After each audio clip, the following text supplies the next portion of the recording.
Sebuah mayat tiba-tiba ditemukan mengapung dalam bak mandi dengan posisi tengkurap dan luka tusuk akibat benda tajam di lehernya. Ibu poluan mengatakan kalau lukanya cukup dalam karena pelaku menggunakan senjata tajam dan bukan pisau biasa.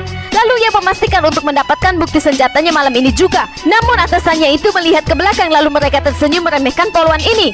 Kau mengenal korban? Tanya ibu poluan menginterogasi para tetangga pria yang terbunuh. Dari pernyataan mereka, pria itu seorang yang penyendiri, jarang bergaul dan tidak suka mengobrol dengan tetangganya.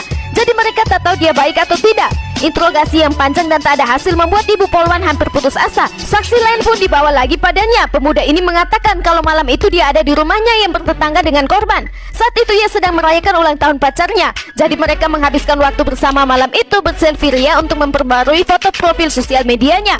Tunjukkan ponselmu, ucap ibu poluan meminta HP si pemuda. Meski ragu-ragu, pemuda ini memberikan HP-nya pada ibu poluan. Tiba-tiba poluan ini berdiri setelah melihat sesuatu di HP pemuda.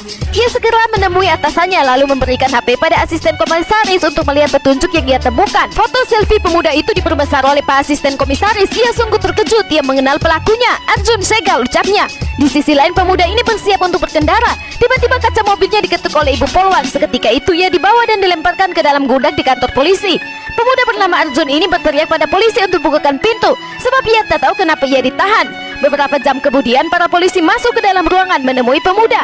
Atasan polisi ini bertanya apa masalah dia dengan pria yang tewas itu.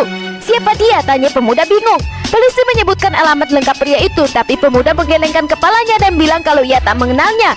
Atasan polisi memberi instruksi. Seketika pemuda itu dihajar habis-habisan oleh para polisi. Sementara polisi lain menutup pintu dan berjaga di luar ruangan. Melihat pemuda ini babak belur, atasan pun menghentikan anak buahnya. Karena pemuda ini bersikeras tak mau mengaku, ia pun menunjukkan ponsel berisi fotonya di malam kejadian.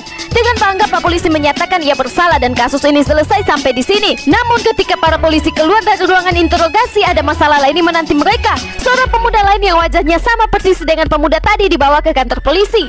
Apakah yang akan terjadi selanjutnya?